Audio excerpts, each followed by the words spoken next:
Alrighty, welcome back to my YouTube series for my religion project. This is video 2 out of, I guessed I made 4 to 5 videos.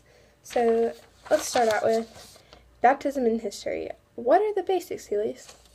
I'm glad you asked, Elise. So I began my research with Google because I'm a college student and Google is about all I know how to use.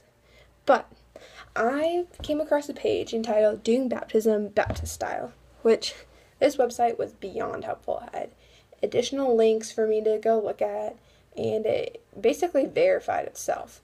But never trust that. So I went and I did lots more research and lots more reading, talked to some Baptist friends to make sure I'm not just spewing nonsense. But I'm going to try and summarize the history of a Baptist baptism in about 2 to 3 minutes. So, let's start out with the 3rd century. During the 3rd century, infant baptisms were acceptable and babies would receive their Christian names, but it had a theological and social importance during this time. So this was something that you did. As a Christian, you went and you had your baby baptized.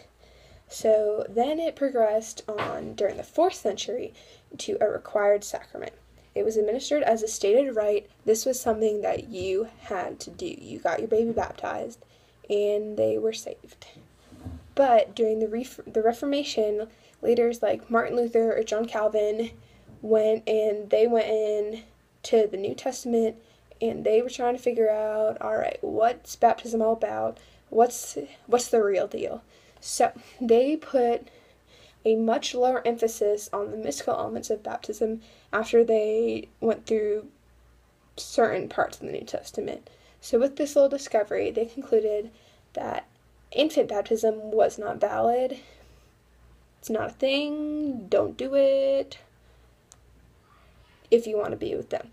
So basically the Anabaptists, which an Anabaptist is a term used to describe and define certain Reformation-era Christians who rejected infant baptism in favor of believers' baptism. And Anabaptists basically, and through the Reformation, progressed to what baptism is today in the Baptist Church.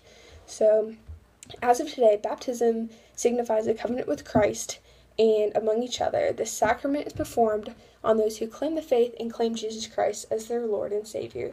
So if we were to go into a Baptist church today for a baptism, what you do is you stand up in front of the congregation and you say that you accept Jesus Christ as your Savior and that you want a covenant with Christ and with each other.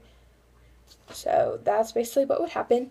And during the next video, we will go over how baptism is performed. So thanks for watching and tune in for my next video.